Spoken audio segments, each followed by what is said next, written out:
Whispers on the wind. The land stretched endless and dry, its horizons smudged with dust and sunlight. Out here, ranches clung to survival the way prairie grass clung to thin soil, tenacious, quiet, and brittle all at once. Among them stood the Whitmore place, a house that bore no laughter, no music, only the hollow sounds of cattle lowing and doors slamming. Inside that house lived Clara Whitmore, a woman marked not by age but by sorrow. She was 30 years old, yet her eyes carried the heaviness of 50.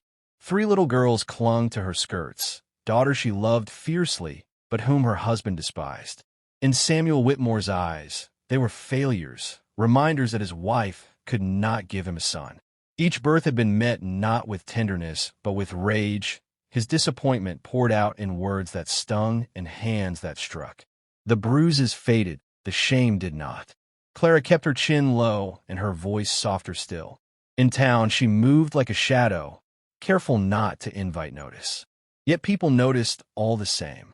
Whispers traveled faster than horse hooves on hard dirt. Poor woman, some murmured. Others shook their heads, muttering that a wife ought to bear her husband's burdens, even his anger.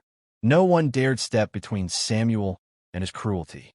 No one, except perhaps Ethan McCrae. He was a rancher too, though different from most. Tall, broad-shouldered, and strong enough to lift a steer if need pressed, Ethan was known less for his strength than for his silence. He spoke sparingly, worked diligently, and kept to himself.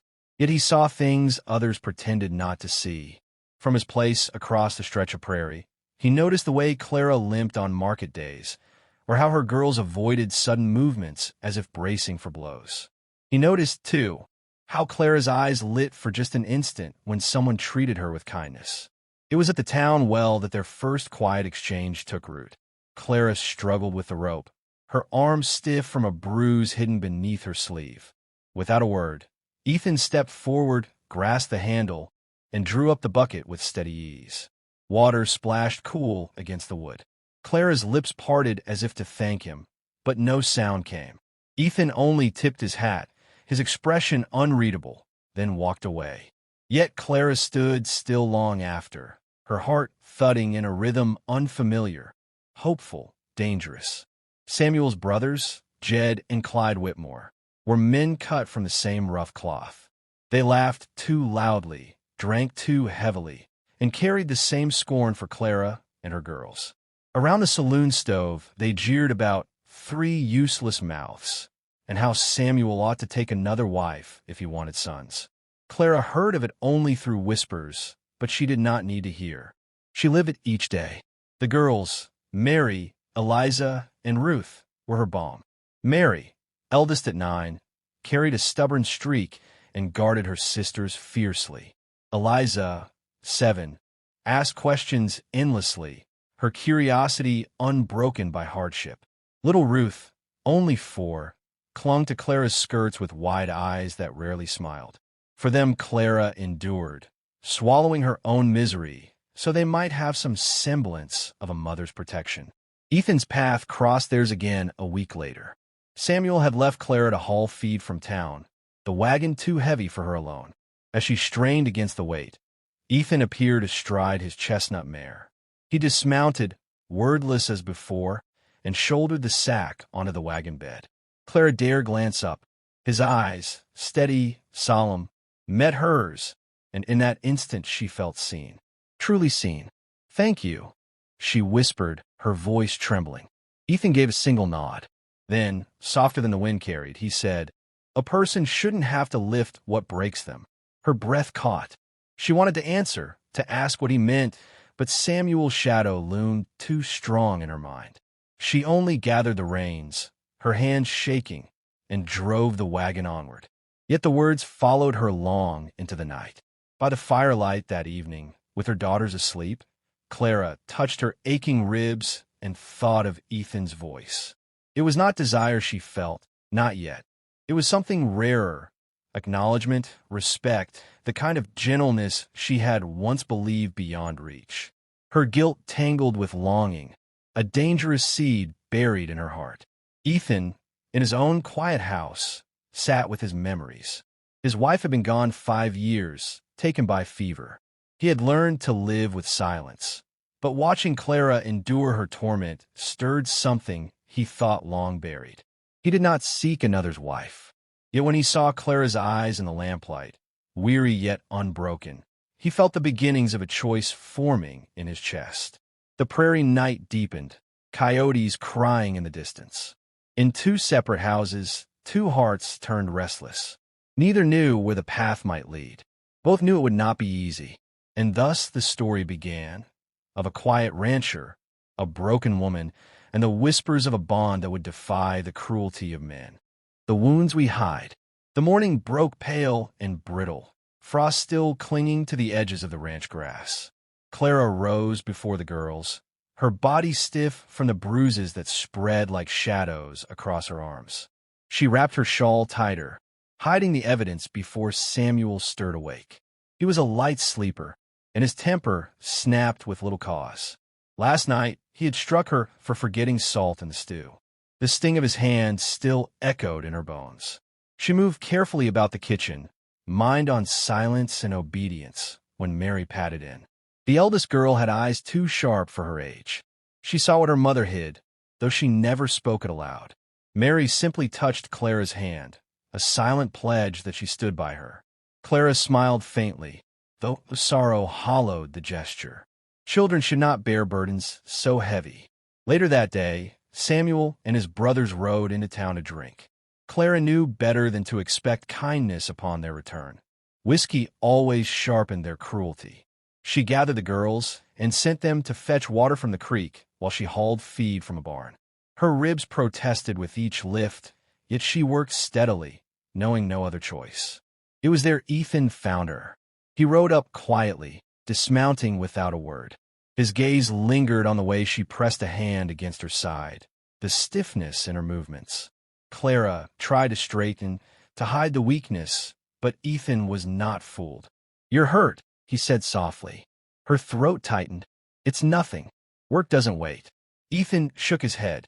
He stepped closer, taking the sack from her grip with a gentleness that startled her. His fingers brushed hers for only a second, yet the warmth of that touch spread through her like fire against frost. "I've seen nothing break as much as silence does," Ethan murmured. Clara's breath caught. He wasn't only speaking of bruises. He spoke of the wounds no one else dared name. For a long moment, she said nothing.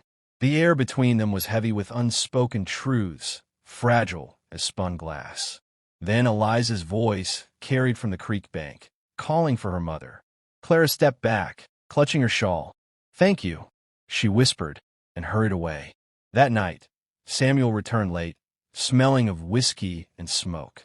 He accused Clara of neglecting the girls, of shaming him with her weakness. His hand struck her cheek, and though she kept silent, Mary cried out in protest. Samuel turned on the girl with raised fist, but Clara threw herself between them. The blow landed on her shoulder instead. The pain was sharp, but sharper still was the fear in her daughter's eyes. When the house finally quieted, Clara lay awake, listening to Samuel's snores. Her thoughts wandered, unwilling yet unrelenting, toward Ethan. His voice echoed in her mind, that simple truth about silence breaking. She realized she longed, not only for safety, but for someone who saw her as more than a vessel for disappointment. The days that followed drew her and Ethan closer in ways neither planned. At the market, their hands brushed when exchanging coins. At the well, Ethan offered her the bucket before she could struggle. Each encounter lasted only moments, but within them bloomed something dangerous. Hope. One afternoon beneath the cottonwood tree near the creek, Clara found herself alone with him.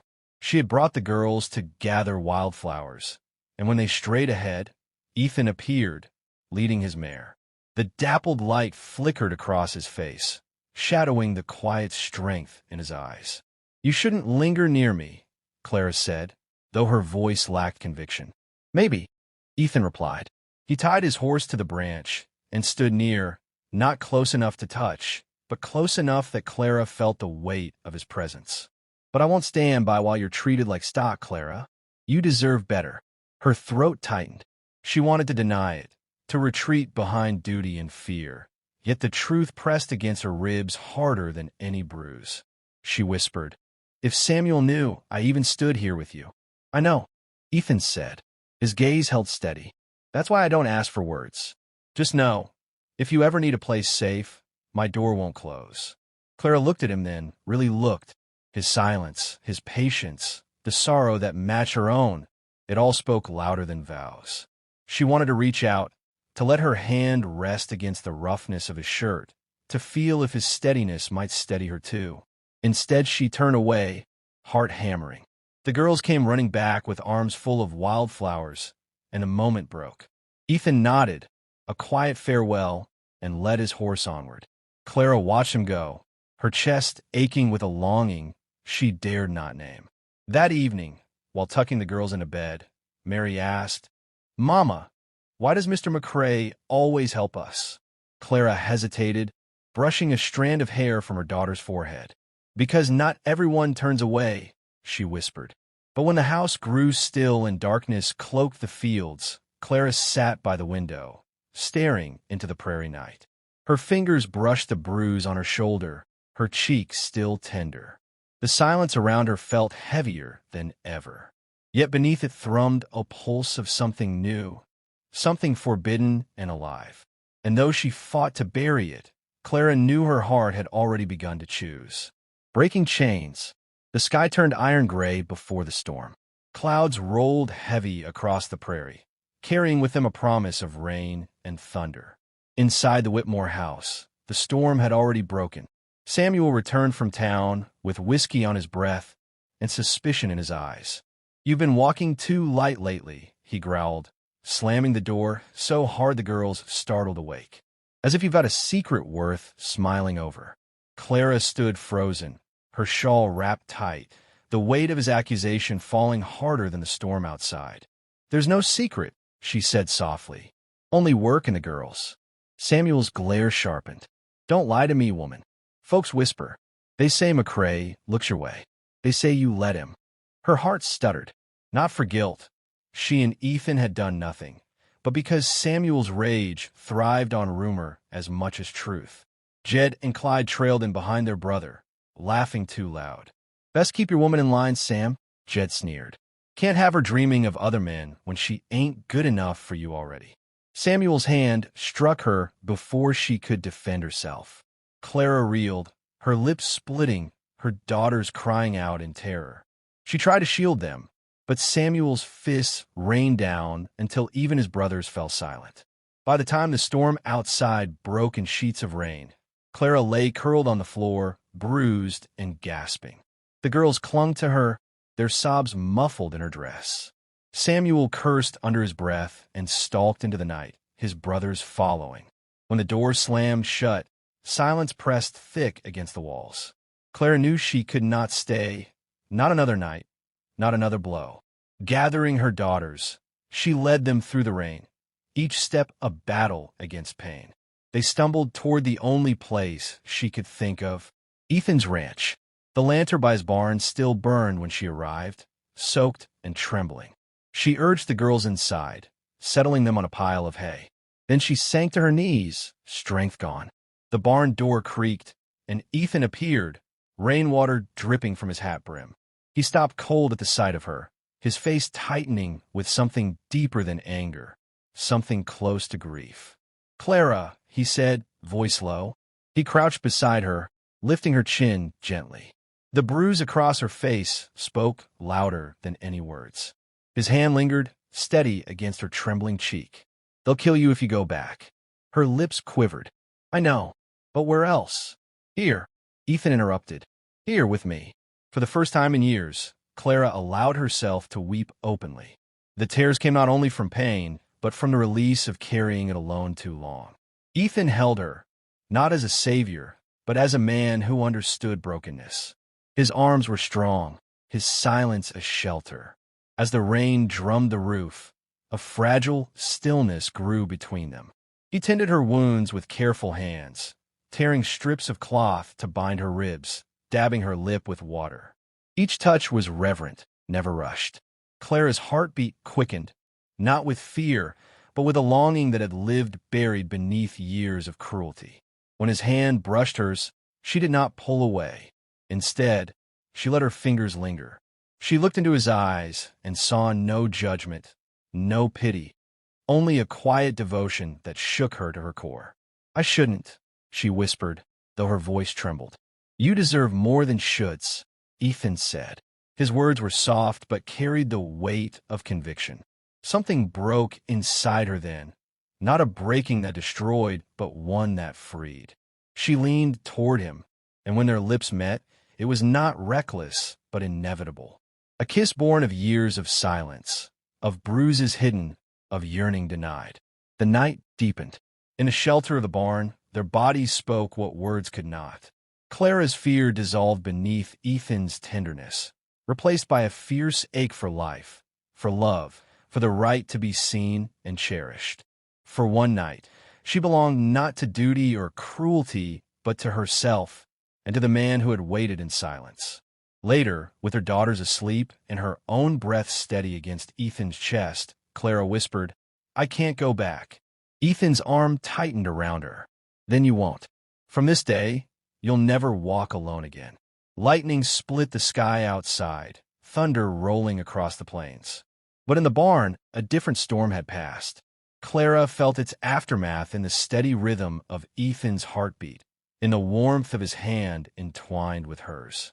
The world beyond those wooden walls would not forgive. Samuel's wrath would be swift, and the town's judgment harsher still. Yet Clara closed her eyes, knowing for the first time in years that she was alive. And when dawn came, she would not rise as Samuel's broken wife, but as a woman who had chosen her freedom, whatever the cost. She rides beside me now. The dawn broke clean and gold, washing the soaked fields in light as though the storm had never passed.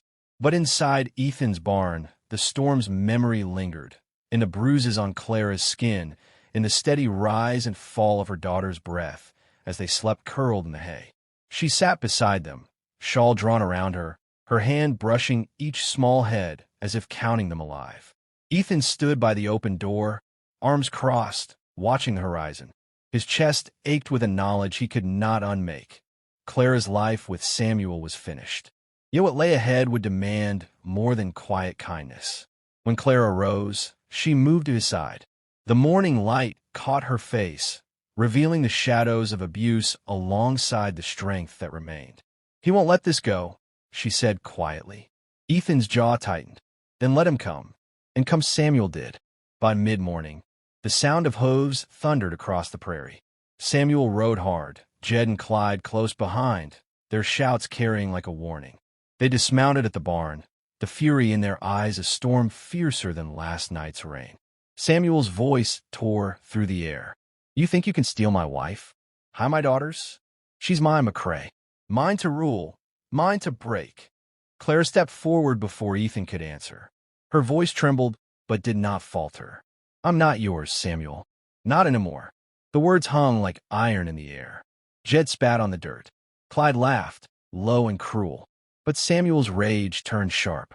He reached for her arm, fingers clawing. Ethan moved in, quick, firm, unyielding.